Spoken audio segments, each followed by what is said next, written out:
Okay,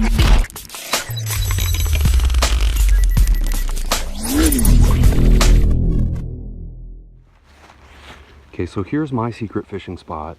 This is on the backside of the Wachusett Reservoir. It's a huge drop down in, and this is one of the finger inlets of the lake. You can see it. Now, nobody comes to these back inlets. It's a lot of work. It's like a 45-degree drop down there.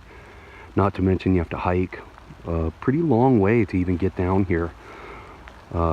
Haven't fished this spot this year, but last year had some amazing luck here around the same time of year. I'm trying to be quiet. There's a ton of animals here, and hopefully we can sneak up and see something. But this is it. This is my top secret spot. I guess it's not a secret anymore. Autumn, it's almost November, and this is about the only time you can get down here and fish because the bushes and the growth around the lake are almost impossible. So that's it, man. That's my top secret spot. This is just the finger, so it ends back there.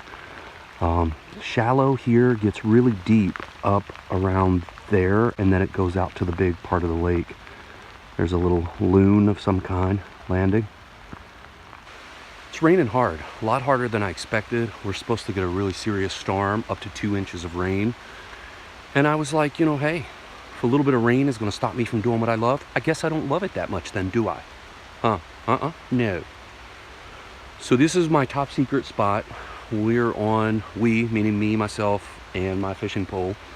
We're at the Wachusett Reservoir. It's in central Massachusetts. It's the second largest body of water in Mass. And it's like 20 something miles of shoreline. It's pretty big, and the water's crystal clear. They don't allow boats. It's the drinking water for the Boston area, but it's completely remote. I mean, as you can see around me, I had to hike in here. There are places where you can get to it, you know, park your car and walk down, but you're going to be bumping elbows with guys. The water's completely fished out. Like if you catch a fish there, it's because the fish hit his head on a rock and wandered in there somehow. I have never seen anyone back here. Like, this is one of the most remote parts, but also you really have to work to get back here. You can see the slope of the hill, you know, so it's a lot of work. And then not to mention you probably get attacked by a bear or a badger, or possibly even stomped to death by a moose. So anyone, and I do mean anyone, who considers finding my top secret hiding spot, I wouldn't recommend it. One of the cool things about New England is everything is this hard granite. And then here I see, you know, flint, which is kind of cool. This is, you know, you could actually smack this together and set the woods on fire if you wanted to. But also, a little useless fact for you useless fact lovers, gold is usually found in that material as well. So, you know, if you're ever out here crawling around the woods and find a little speck of gold, you know, you're 2 steps ahead of the game. So I recommend anybody, wait till it's raining really hard, put on your gear, pack some toilet paper. You're going to need that out in the woods. You shit out here, you're as good as dead. And start looking for gold. I mean, follow your dreams.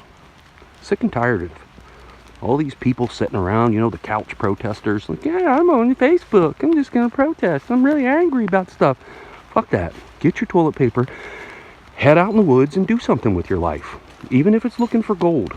You might not ever find gold, but I can guarantee you this, you won't find it on Facebook, motherfucker.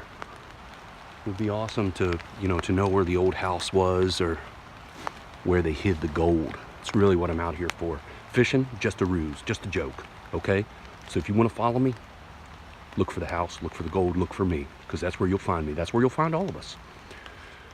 And then also 2 years ago, the first time I came here, there's a small creek that goes in, and it's like this swamp area. And I sunk like up to my nuts trying to crawl through there, and lesson learned. Lesson learned.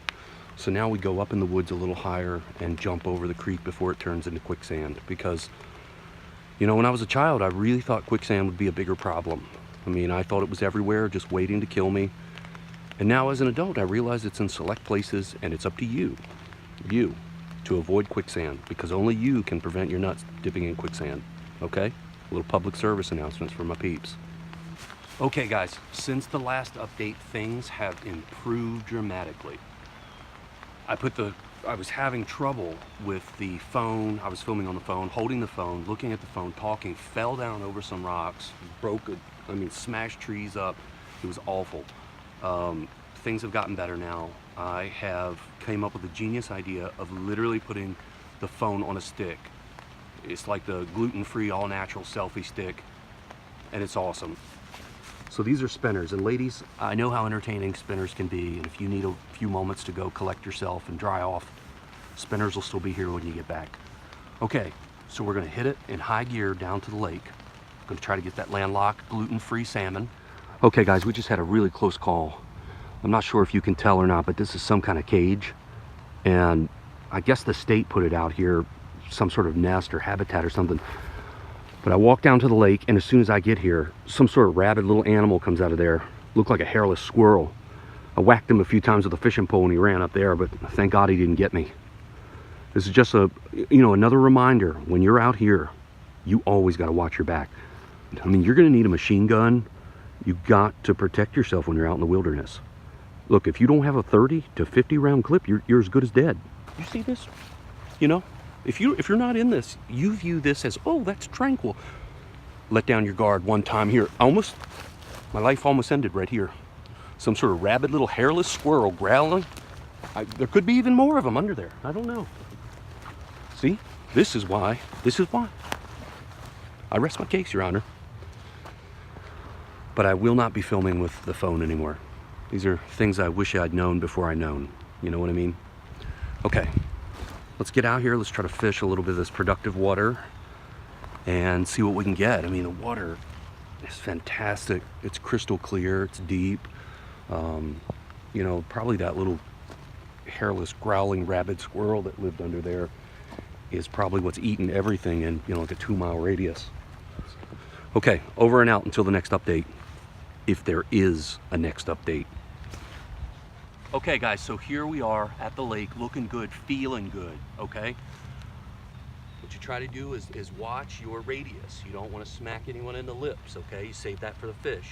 Okay, are we clear? It's a serious injury. Might not even be covered by your insurance, for God's sake. Okay, now here's my sidearm. Go for speed and distance, a little bit of height, throw some angle on it. Twist your wrist. Not too bad, you know? The fish, they've just been wearing my arm out. I got to get out of here, go put some ointment on my elbow. Old fisherman's injury, I'm sure a lot of other fishermen can understand. But as you can see, man, it's beautiful. New England in the fall is fantastic. If you've never been here, this place rocks. And then one day, overnight, it doesn't rock anymore, and your testicles will freeze to the inside of your legs.